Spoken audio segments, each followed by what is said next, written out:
Spoke recently, and this was my feeling about this particular topic, and it kind of divided a lot of people. But you have to be honest when you're talking to chums, and I think that's the thing why we are so successful here on this channel. You know, I'm honest about the things I like, the things that get on my nerves, you know, waiting lists, stupid people answering phones that can't speak English. Do you know what I mean? Why do you have these people answering a phone? They've got no idea what to say to you. You get the picture. And the thing that really I'm not keen on is all of this charitable thing, you know, the charity record, the charity concert. I know they can do good, but normally the people attached to them, well, you know, when you think about it, you think, well, couldn't you just donate the money? Why do we have to sit through your greatest hits set and pay for the privilege? Why can't you just simply do a concert? Then I make a choice. You get the picture.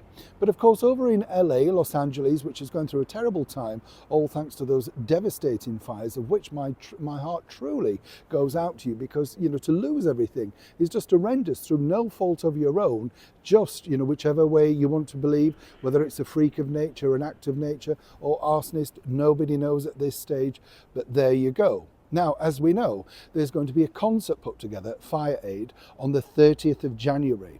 Now, what's interesting about this, again, is that, you know, some of the richest musicians in the world were offering their services. Sting, apparently he's now pulled out, though, I think, due to some health problems. So get well soon, Sting. Big fan, loved interviewing you, thought you were a lovely man. And, of course, the likes of superstar Lady Gaga, that always could do with a bit of a shot in the arm regarding career-wise, and also Joni Mitchell, people like that. So stellar cast nonetheless, but it's just my personal thing. And of course we have the likes of Katy Perry, who had one of the most disastrous comebacks in musical history last year. But that can happen to even the best of superstars. According to sources though, there's one person that would very much like to get involved, and this will come as no surprise. We're talking, of course, about the woman who clutches a mic like life depends on it, Meghan Markle. And apparently, according to that source, and as ever we have to say allegedly, Meghan's open to offers to either come on and say a few inspiring words, right?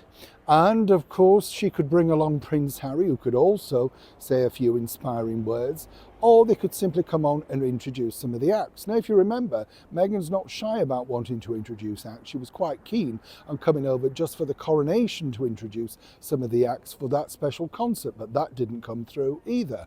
Now, what's fascinating is apparently the phone has become a bit of a resounding, deathly no silence, you know, simply not ringing, right?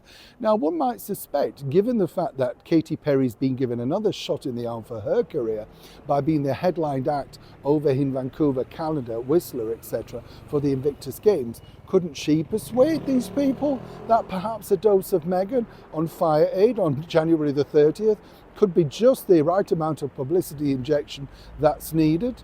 Well, according to that source, right now, nothing's really, well, confirmed.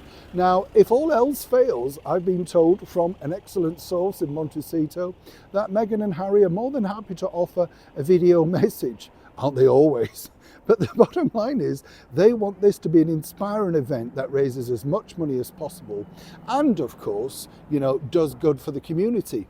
Perhaps if that's the case, why doesn't Harry simply donate all the winnings that he got from the recent court case of News UK to his brand newfound home? Maybe that might just sway the locals into thinking you are genuine about doing some good. Either way, another dilemma. Neil Sean in the very heart of London.